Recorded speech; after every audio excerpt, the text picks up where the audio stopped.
नमस्ते, हरिओम। योग त्यो होइन जुन तपाईले गर्नुहुन्छ, बरु त्यो हो जुन तपाई हुनुहुन्छ। महर्षि दयानन्द सरस्वतीका अनुसार आसनको वास्तविक अर्थ केवल शारीरिक व्यायाम वा योगासनमा सीमित छैन। यो एक गहन आध्यात्मिक, नैतिक र व्यवहारिक अवधारणा हो। उनले आफ्नो ग्रन्थ सत्यार्थ प्रकाश तथा अन्य प्रवचनहरूमा आसनको महत्व विस्तृत रूपमा वर्णन गरेका छन्। अर्थात् आसनको शाब्दिक अर्थ, अब संस्कृतमा आसन शब्दको धातु आस अर्थात् बस्नु हो, जसको अर्थ स्थापूर्वक बस्नु हो। दयानन्द सरस्वतीका अनुसार आसनको अर्थ केवल शरीरलाई कुनै पनि विशेष मुद्रामा राख्नु होइन, बरु शारीरिक, मानसिक र आत्मिक सन्तुलन कायम गर्नु हो। आसनको दार्शनिक यदि आधार लिनु हो भने दयानन्द सरस्वती योग दर्शन, विशेष गरी पतञ्जलि योग सूत्रमा प्रभावित थिए। तर उनले आसनलाई वैदिक जीवनशैलीको अङ्ग माने। उनका अनुसार आसन 3 तहहरूमा बाँडिएका छन्। एउटा शारीरिक आसन, मानसिक आसन र आध्यात्मिक आसन। शारीरिक आसनले स्वस्थ शरीरको लागि सुखपूर्वक बस्ने क्रिया हो, बस्ने विधि हो, बस्ने सिस्टम हो, बस्ने मेथड हो। र मानसिक आसन भनेको मनको एकाग्रता, मनको स्थिरता, यो गहन आसनको श्रृङ्खला हो। त्यस्तै ईश्वरको ध्यानमा ध्यानस्थ भएर बस्नु भनेको आध्यात्मिक आसन हो।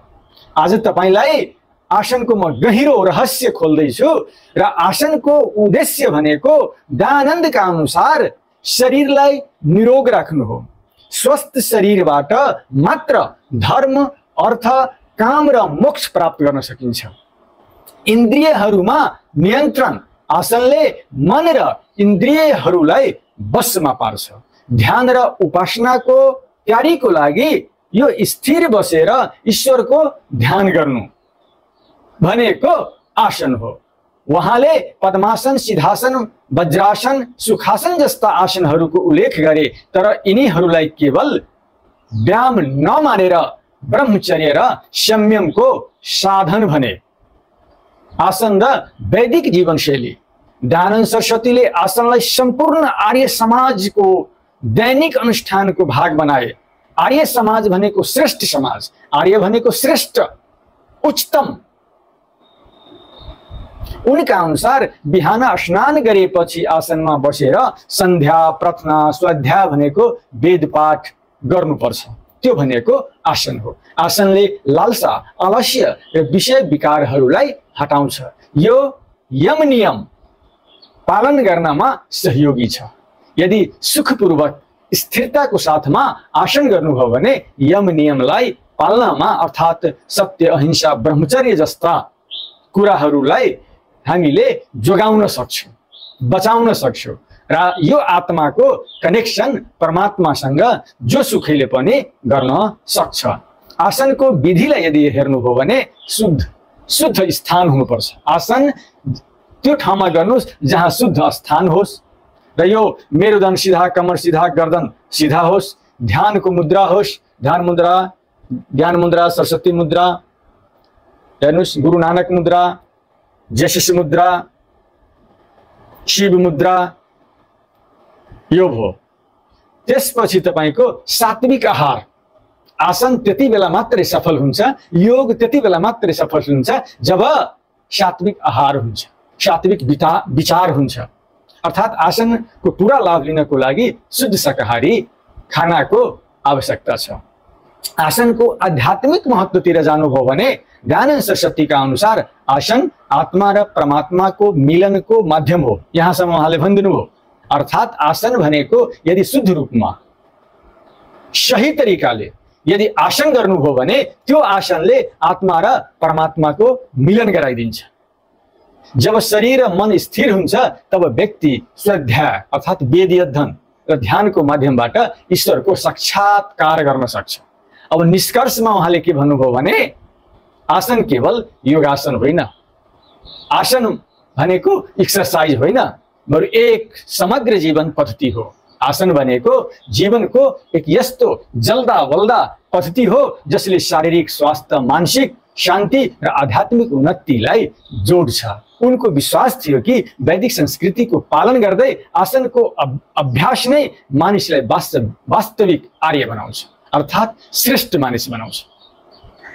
सन्दर्भ योग दर्शन, सत्य प्रकाश, गीता, वेद दर्शनलाई यदि हेर्नुभयो भने दयानन्द सरस्वती ज्यूले आसनलाई शारीरिक, नैतिक र आध्यात्मिक उन्नतिको प्रतीक मानेका थिए।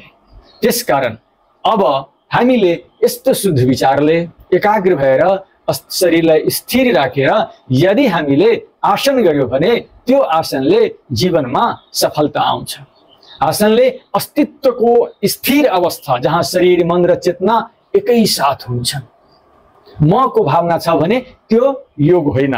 जहाँ म को भावना हो, जहाँ अहम को भावना हो, जहाँ म नै हो, त्यस्तो भावना यदि तपाईको मनमा यदि खेलिरहेको छ भने तपाई योगी होइन, त्यो योग होइन, बरु त्यो नाटक हो। वास्तविक योग त्यो हो जब अभ्यासी केवल एक साक्षी बन्छ, अभ्यासी एक साक्षी बन्छ र एउटा जीवनको लागि आसन ध्यानको तयारी होइन, बरु ध्यान नै हो।